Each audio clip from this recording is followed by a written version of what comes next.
Indrajit study point में आप सभी का स्वागत है। हम पढ़ रहे हैं एनसीईआरटी क्लास 10 अध्याय 3 भूमंडलीकृत विश्व का बनना भाग 10, जिसमें हम औपनिवेशीकरण और स्वतंत्रता, ये आखिरी भाग होगा आपका इस चैप्टर का, इस अध्याय का। तो चलिए इसको थोड़ा गौर से पढ़ लेते हैं। औपनिवेशीकरण और स्वतंत्रता क्या है। सबसे पहले मैं बॉक्स 4 के बारे में बता देता हूँ।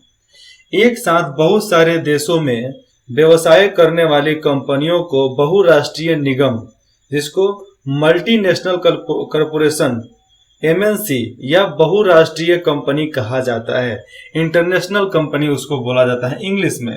इसका हिंदी होता है बहुराष्ट्रीय कंपनी, जिसका एक और नाम है मल्टीनेशनल कॉरपोरेशन एमएनसी। ठीक है, तो एमएनसी कंपनी के माध्यम से समझा जा सकता है कि ये विश्व स्तर पर है। शुरुआती बहुराष्ट्रीय कंपनी की स्थापना 1920 के दशक में की गई थी। 50 और 60 के दशक में जब अमेरिकी व्यवसाय दुनिया भर में फैलते जा रहे थे, तो पश्चिमी यूरोप एवं जापान की विश्व युद्ध के प्रभाव से बाहर निकलते हुए शक्तिशाली औद्योगिक राष्ट्र बनने की ओर अग्रसर थे। और देखो यहाँ पे जापान और यूरोप ये औद्योगिक क्षेत्र में आगे बढ़ने के लिए बहुत तेजी से आगे निकले। ठीक है, अग्रसर बहुत तेजी से जाए। उस समय ऐसी बहुत सारी नई कंपनियां सामने आई। बहुराष्ट्रीय कंपनियों का विश्वव्यापी प्रसार, मतलब पूरे देश में प्रचार प्रसार, और 60 के दशक की एक विशेषता था। ये 60 के दशक में सबसे अच्छा विशेषता था कि उसका प्रचार प्रसार करके दुनिया के हर कोने में सामान पहुंचाया जाने लगा। आज कुरकुरा पूरे विदेश से लेकर देश तक सब खाते हैं। इसके पीछे आंशिक रूप से इस बात का भी हाथ था कि ज्यादातर सरकारें बाहर से आने वाली चीजों पर भारी आयात शुल्क, वहां से मंगाते थे तो भारी आयात शुल्क वसूल करती थी सरकारें, जिसके कारण बड़ी कंपनियों को अपने संयंत्र, जो भी उनका मशीन था, उन्हीं देशों में लगाने पड़ते थे जहां वे अपने उत्पाद बेचना चाहती थी। जहां बेचना चाहते थे वहां पर फैक्ट्री मशीन लगाना पड़ता है। उन्हें घरेलू उत्पादकों के रूप में काम करना पड़ता है। जिस तरह घर में एक लेबर काम करता है, वैसे ही वो लोग देश में घरेलू तौर पे काम करते हैं। अब देखते हैं औपनिवेशीकरण की स्वतंत्रता। दूसरे विश्व युद्ध 1939 से शुरू हुआ, 1939 से 1945 तक। उस दौरान युद्ध खत्म होने के बाद भी दुनिया का एक बहुत बड़ा भाग यूरोपीय उपनिवेशिक शासन के अधीन था। अगले दो दशक मतलब 20 साल में एशिया और अफ्रीका के ज्यादातर उपनिवेशी स्वतंत्र स्वाधीन राष्ट्र बन चुके थे। मतलब ज्यादातर उपनिवेश करने वाले जो देश थे वो आजाद हो चुके थे या अपने अधीन काम करके चलते थे। लेकिन यह सभी देश गरीबी और संसाधनों की कमी से जूझ रहे थे। गरीबी और संसाधनों की कमी थी, इसलिए इनको दिक्कतें थी। उनकी अर्थव्यवस्थाएं और समाज लंबे समय तक चले औपनिवेशिक शासन के कारण अस्त व्यस्त हो चुका था।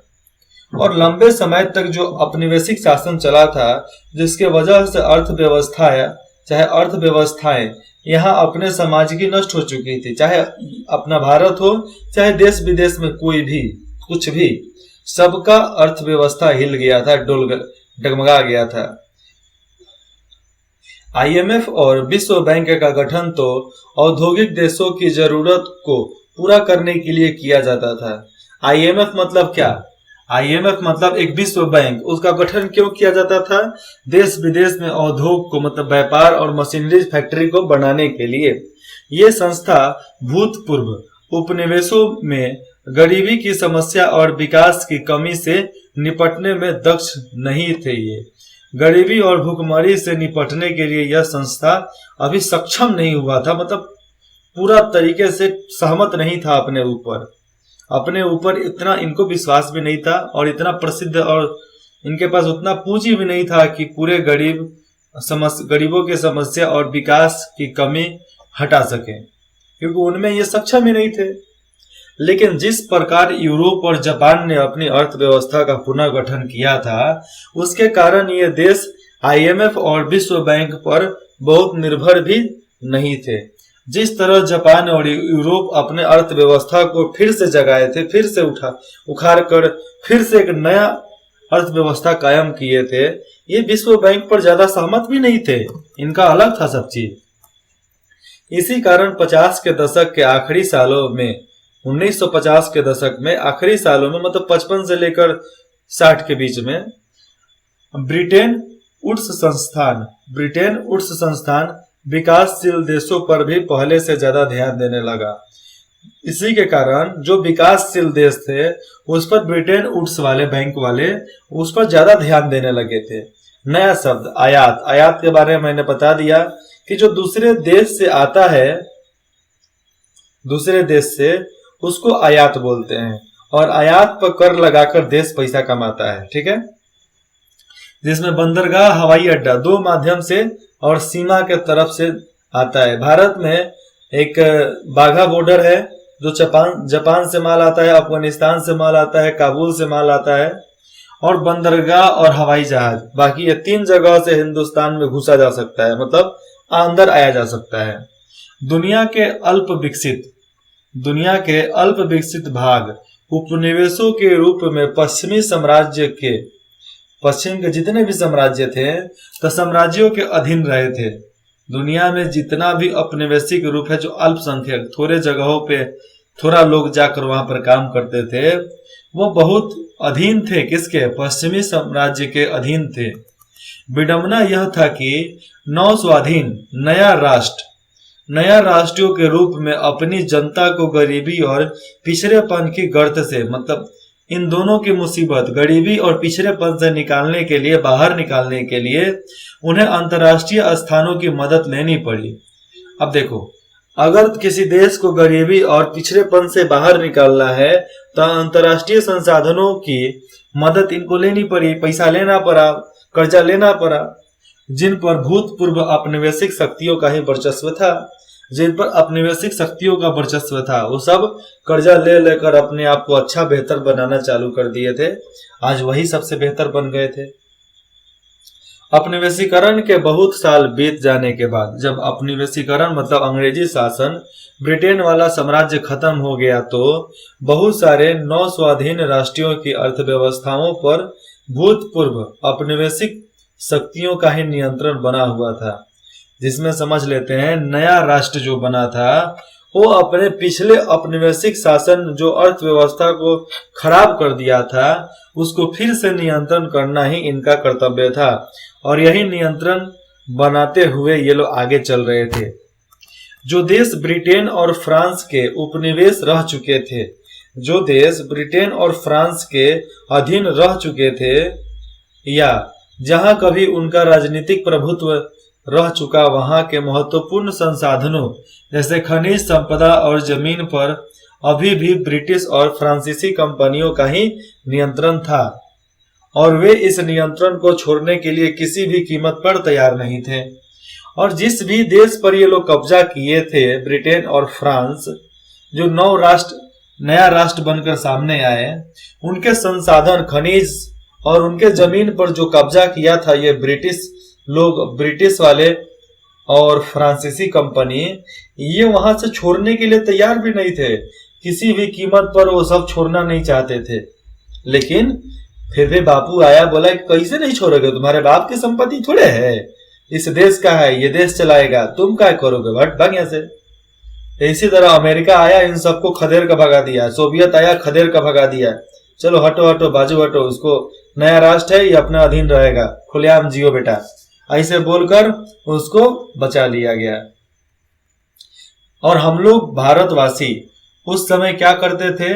भारतवासी का काम था शांति यात्रा को ले चलना और पूरे विश्व में शांति बनाए रखना, जिसके लिए हम लोग बहुत कोशिश कर रहे थे कि देश विदेश में लड़ाई कम हो और शांति व्यवस्था हमारे लिए कायम किया जाए।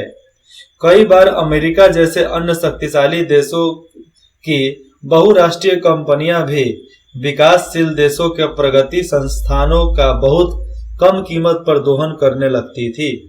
अब देखो, कई बार अमेरिका जैसे शक्तिशाली देशों पर बहुराष्ट्रीय कंपनी खोल देगी, मतलब इंटरनेशनल कंपनी खोल देगी, और उनके संसाधनों का इस्तेमाल बहुत कम कीमत पर करना चालू कर देगी, लेबर को पैसा नहीं देगी और काम करवाएगी। दूसरी ओर ज्यादातर विकासशील देशों को 50 और 60 के दशक में पश्चिमी अर्थव्यवस्था की तेज प्रगति से कोई लाभ नहीं हुआ था और बहुत सारे विकासशील देश थे जो 50 से 60 20 साल के दशक में 20 साल में उनके अर्थव्यवस्था में ज्यादा प्रगति नहीं हुआ। जैसे अपना भारत 1950 से लेकर 1970 के बीच में ज्यादा हमारा देश आगे नहीं बढ़ा था। आपको याद होगा जब मैंने 8th क्लास में पढ़ाया है भोपाल त्रासदी में आपको मालूम होगा वो अमेरिकन कंपनी जो मिथाइन ऑक्साइड को लीक कर हो जाता है कंपनी से, जिसके वजह से लाखों लोग मारे जाते हैं भोपाल में, जिसकी भरपाई कौन किया? अमेरिका नहीं किया। अमेरिका उसका 20% दिया, बाकी का परसेंटेज कौन देगा? हिंदुस्तान को उस समय बोलना था कि अगर तुम पैसा नहीं दोगे, तुम इन सब के लिए रुपया नहीं दोगे तो हम अमेरिका से सारा संबंध तोड़ देंगे। इतना औकात होना चाहिए अपने आप की, जिसके वजह से ही हम देश में कायम रह सकते थे। लेकिन हमारे पॉलिटिशियन थे जो एकदम चूल्हा-झोंक थे, डरपोक थे, जिसके वजह से इतना पैसा नहीं मिला। आज भी गरीबों को पैसा सरकार नहीं देती है। काहे नहीं देती है? कि उनको है कि अपना जेब भरो, बाकी सब मरे, कोई दिक्कत नहीं है उन लोगों को। ऐसे दकियानुसी सरकार को लात मार के भगा देना चाहिए। उस समय कांग्रेस थे और कांग्रेस को लोगों ने लात मार के भगा भी दिया। अब वहां पे बीजेपी की राज चलती है और बीजेपी गवर्नमेंट भोपाल के लिए और मध्य प्रदेश के लिए बहुत अच्छे तौर पे काम कर रहे हैं। इस समस्या को देखते हुए उन्होंने एक नई अंतर्राष्ट्रीय आर्थिक प्रणाली new international economics order NIEO के लिए आवाज उठाई। किसका? एक नया अंतर्राष्ट्रीय आर्थिक प्रणाली, जिसको इंग्लिश में बोलते हैं new international economic order NIEO के लिए आवाज उठाया गया। समूह 77 G77 के रूप में संगठित हो गए और G77 के रूप में उसको सामने लाया गया। आज G20 चल रहा है क्योंकि 2020 था, अभी 2000 चल रहा है, इसलिए G20। NIIO जो ऊपर हमने पढ़ा न्यू इंटरनेशनल इकोनॉमिक ऑर्डर, तो NIIO से उनका आशय एक ऐसे व्यवस्था से था, वह एक ऐसा व्यवस्था चाहते थे जिनमें उन्हें अपने संसाधनों पर सही मायने में नियंत्रण मिल सके, जिसमें उन्हें विकास के लिए अधिक सहायता मिले, कच्चे माल के लिए सही दाम मिले और अपने तैयार मालों को विकसित करने के लिए विकसित देशों के बाजारों में बेचने के लिए बेहद बेहतर पहुंच मिले। ये चाहते थे कि हम विकास के लिए आगे बढ़े, जिसे मैं फिर से बताता हूँ, ये ऐसा संसाधन, ऐसा संगठन चाहते थे जिसके वजह से ये सही मायनों में नियंत्रित, उनको एक तरह से संसाधनों पर नियंत्रण हो, जिसमें से विकास के लिए अधिक सहायता मिले, विकास करने के लिए लोग बहुत तेजी से आगे बढ़े, कच्चे माल के सही दाम, कच्चा माल जो था सही दाम पर मिल जाए, अपने तैयार मालों को बेचने के लिए दूर दराज देशों में ये पहुंच सके, इनका सामान पहुंच सके। इसी के वजह से स्विस कैनाल बना है। स्विस कैनाल पर मूवीज भी बना है, फिल्म बना है, इसके बारे में आप बहुत ध्यान से पढ़ सकते हैं, देख भी सकते हैं, और आप गूगल करोगे तो स्विस कैनाल के बारे में बताएगा भी। अब लास्ट एक टॉपिक है ब्रिटेन वुड्स का समापन और वैश्वीकरण की शुरुआत। ब्रिटेन होगा, लेकिन अब ब्रिटेन लिखना चाहिए, गलती हो गया है। ब्रिटेन वुड्स का समापन खत्म हो गया और वैश्वीकरण की शुरुआत हो गई। सालों के स्थिर और तेज वृद्धि के बावजूद युद्धोत्तर दुनिया में सब कुछ सही नहीं चल रहा था। और देखो, इतने साल स्थिर रहने के बाद भी सब कुछ सही नहीं चल रहा था। युद्ध के बाद भी 60 के दशक से ही विदेशों में अपनी गतिविधियों के भारी लागत ने अमेरिका की वित्तीय और प्रतिस्पर्धी क्षमता को कमजोर कर दिया। अमेरिका के वित्तीय और प्रतिस्पर्धा की क्षमता को कमजोर कर दिया विदेशी गतिविधि। जैसे जानते हैं, अमेरिकी डॉलर अब दुनिया की प्रधान मुद्रा के रूप में सामने आई। पहले जितना सम्मानित और निर्बाध नहीं रह गया था। अब देखो, सबसे ज्यादा सामने तो आया अमेरिका का डॉलर, लेकिन पहले जैसा सम्मानित और निर्विवाद सम्मान भी पहले मिलता था और कोई विवाद भी नहीं करता था डॉलर का। लेकिन अब डॉलर का विवाद भी लोग करने लगे हैं और उनका सम्मान भी अच्छा नहीं करते हैं। सोने की तुलना में डॉलर की कीमत गिरने लगी थी। सोने की तुलना में डॉलर का कीमत कम होने लगा। अंततः स्थिर विनिमय दर की व्यवस्था विफल हो गई। जो ये चाहते थे वो विफल हो गई, मतलब वो अच्छा साबित नहीं हुआ और प्रवाहमयी या स्थिर विनिमय दर की व्यवस्था शुरू कर दी गई। अब देखो, प्रवाह नहीं करके जो स्थिर विनिमय दर थी वहां पर कर लेने का, चाहे कमाने का, चाहे डॉलर को सामान्य रखने के लिए, उसका व्यवस्था शुरू कर दिया गया। 70 के दशक के मध्य से, मतलब 1975 से अंतर्राष्ट्रीय वित्तीय संसाधनों में भी भारी बदलाव आ चुके थे। अब तक विकासशील देश कर्ज और विकास संबंधित सहायता के लिए अंतर्राष्ट्रीय संसाधनों की शरण ले सकते थे, लेकिन अब उन्हें पश्चिम के व्यावसायिक बैंकों और निजी ऋणदाता संस्थाओं से कर्ज न लेने के लिए बाध्य किया जाने लगा। मतलब उनको बाध्य कर दिया गया, मजबूर कर दिया गया कि वो कर्ज लें इंटरनेशनल बैंक से। विकासशील विश्व में समय समय पर कर्ज संकट पैदा होने लगी।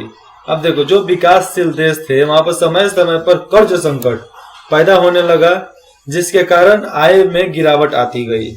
गरीब बढ़ते चले गए, गरीबी बढ़ने लगी।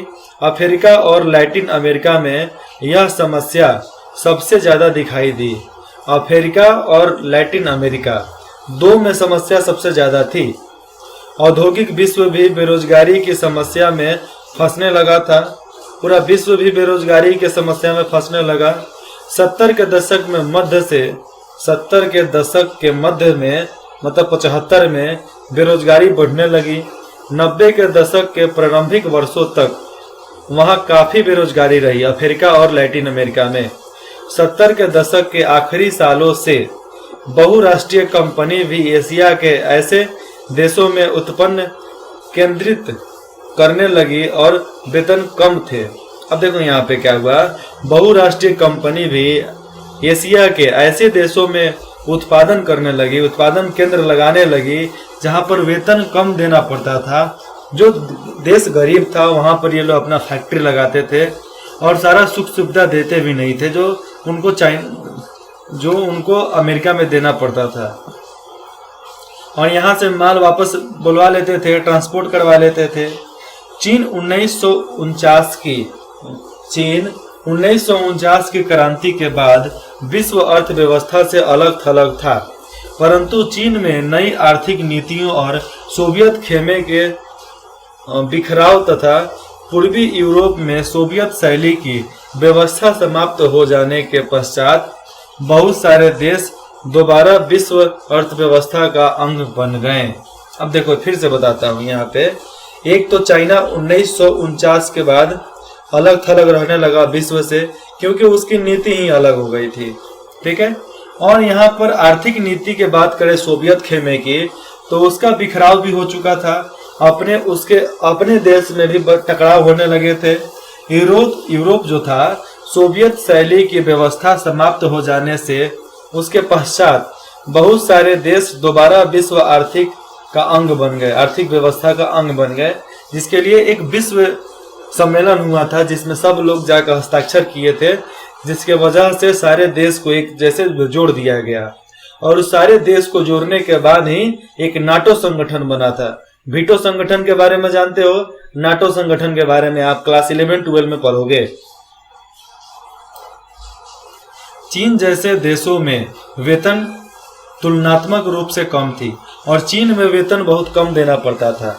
फलस्वरूप विश्व बाजारों पर अपना प्रभुत्व कायम करने के लिए प्रतिस्पर्धा कर रही विदेशी बहुराष्ट्रीय कंपनी ने वहां जमकर निवेश शुरू कर दिया था और वहां पर वेतन कम था। इसके लिए फलस्वरूप यही सारे देश के जितने भी उद्योगपति हैं, निवेशकर्ता, वो सब जाकर चाइना में निवेश करने लगे।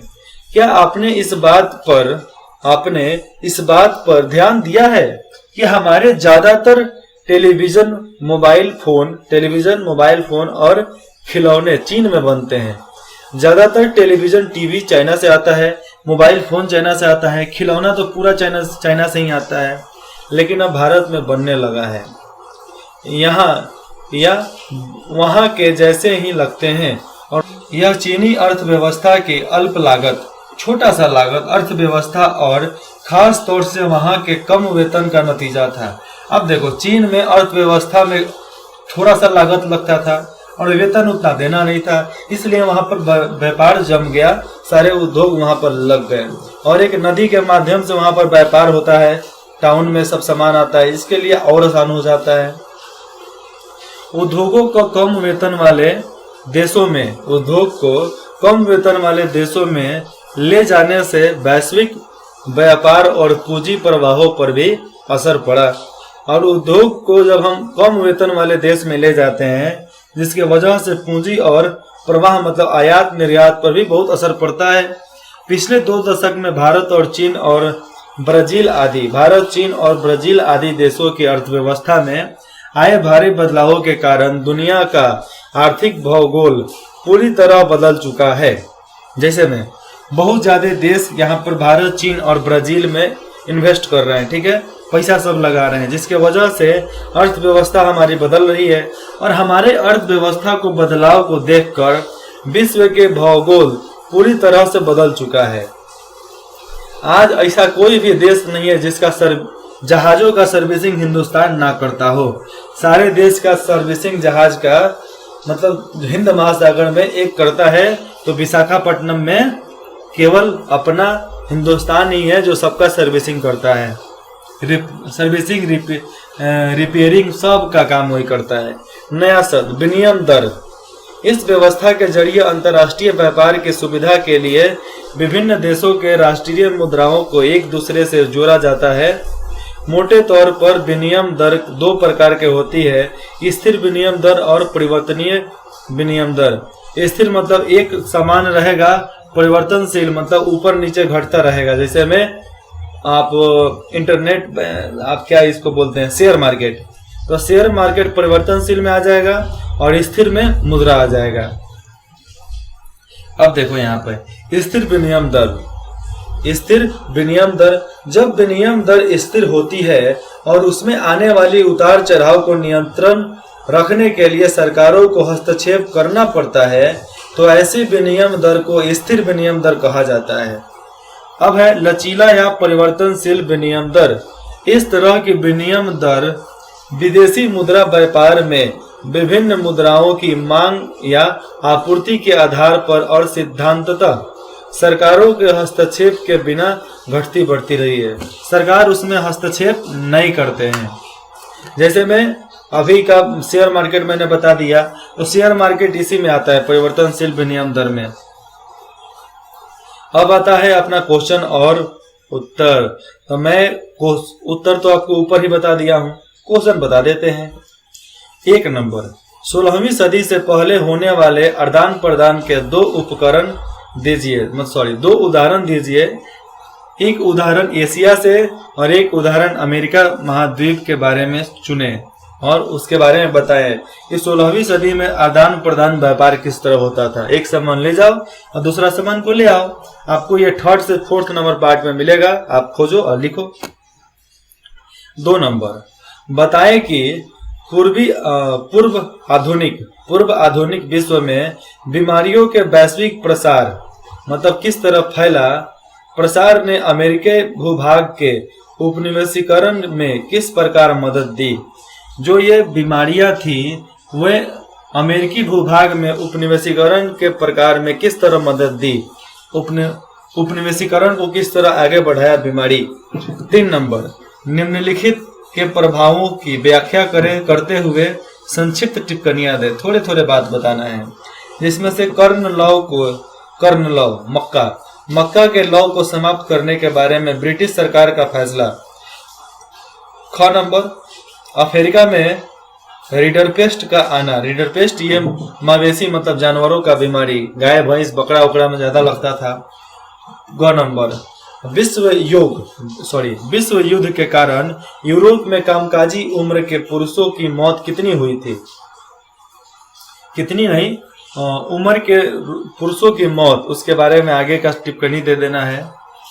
घ नंबर, भारतीय अर्थव्यवस्था पर महामंदी का प्रभाव। अंग नंबर, बहुराष्ट्रीय कंपनियों द्वारा अपने उत्पादन को एशियाई देशों में स्थानांतरित करने का फैसला।